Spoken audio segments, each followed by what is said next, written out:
자, 여러분 이제 구체적인 설명 방법을 이야기해 줄 건데 바로 그 전에 요 질문부터 한번 생각해 봤으면 좋겠어요.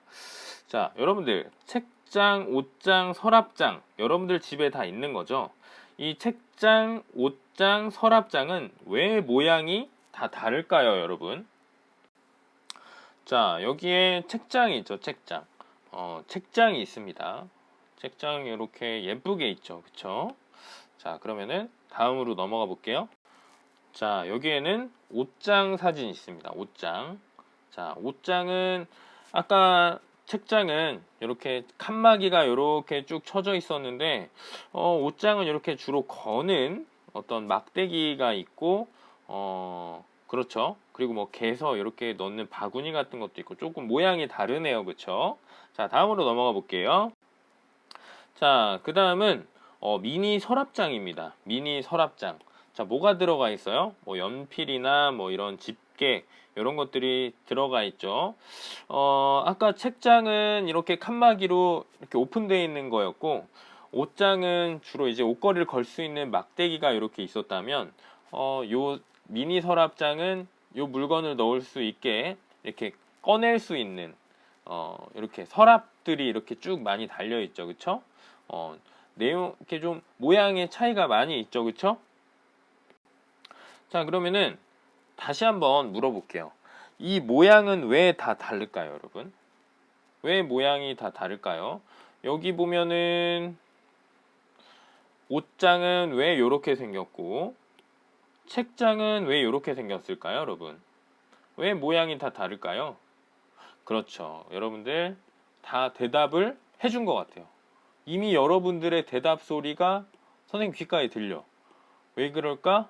그렇죠. 바로 넣는 물건이 다르기 때문이죠. 넣는 물건이 달라서 그래.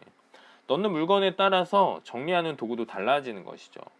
옷은 옷걸이에 걸어서 보관을 하니까 옷장은 막대기가 이렇게 있었던 거고 책은 그냥 이렇게 계속 올려놓고 쌓아야 되잖아요.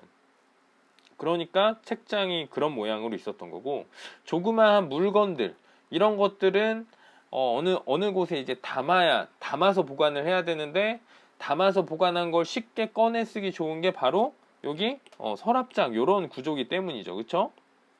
그래서 가장 근본적으로 넣는 물건이 달라서 그래요, 여러분. 근데 선생님이 이걸 왜 얘기했냐? 여러분들 오늘 배울 설명 방법도 이거랑 비슷한 원리입니다. 여러분들이 쓸 내용들, 여러분들이 글로 표현하고 싶은 요 내용은 그 서랍장이든 옷장이든 책장이든 보관할 물건에 해당해요.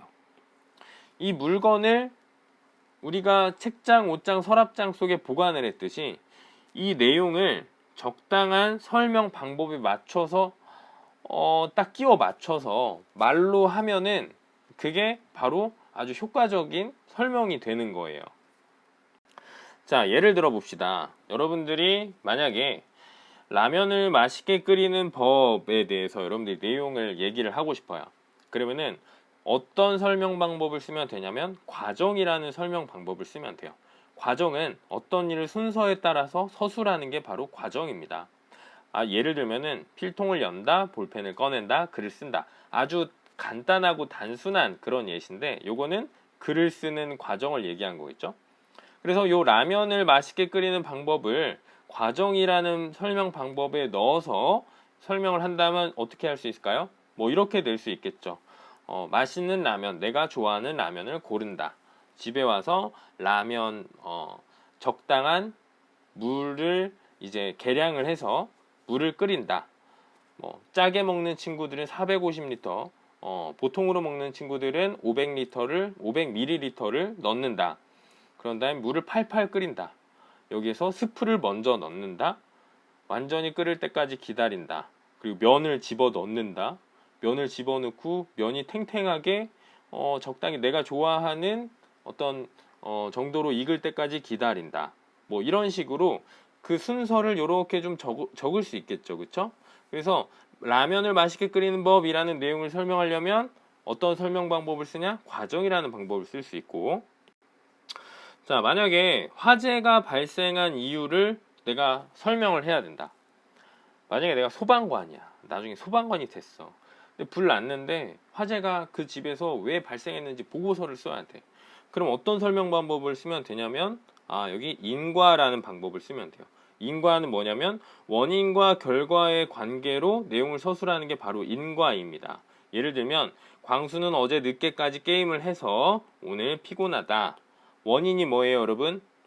늦게까지 게임을 해서까지가 원인이고 오늘 피곤하다. 요게 결과죠. 그쵸? 그래서 원인과 결과를 밝혀서 설명하는 게 바로 인과라는 겁니다.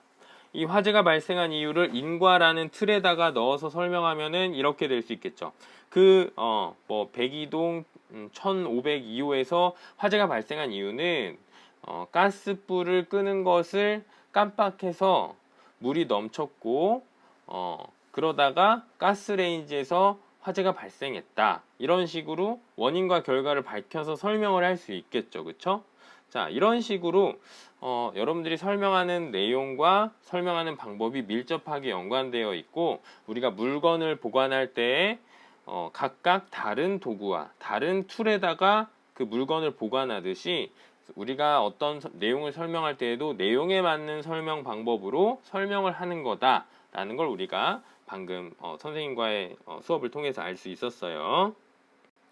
자, 그래서 오늘의 학습 목표, 이 단원의 학습 목표를 조금 더 구체적으로 살펴볼게요. 자, 옆으로 쭉 넘어가서 자, 여기 보면은 글에 사용된 다양한 설명 방법을 파악하며 읽을 수 있다. 이게 일단 첫 번째 학습 목표입니다. 여러분들이 글을 읽을 때 설명 방법을 파악하면서 읽을 수 있어야 돼요. 자, 요거를 위해서 조금 더 구체적으로 선생님이 설명을 해보면 일단 여러분들은 글에 사용되는 다양한 설명 방법을 이해해야 됩니다. 설명 방법이 뭐가 있고 그게 뭔지를 이해를 해야 이 글에서 어떤 설명 방법이 쓰였는지 파악을 할 수 있을 거 아니에요. 그쵸? 자, 그 다음 두 번째는 글에 사용된 설명 방법을 파악할 수 있어야 되고 그 다음에 한 단계 더 나가서 설명 방법의 글의 내용에 맞게 적절히 사용되었는지 평가할 수 있다. 여기 오타 나네. 설명 방법 2가 되겠죠?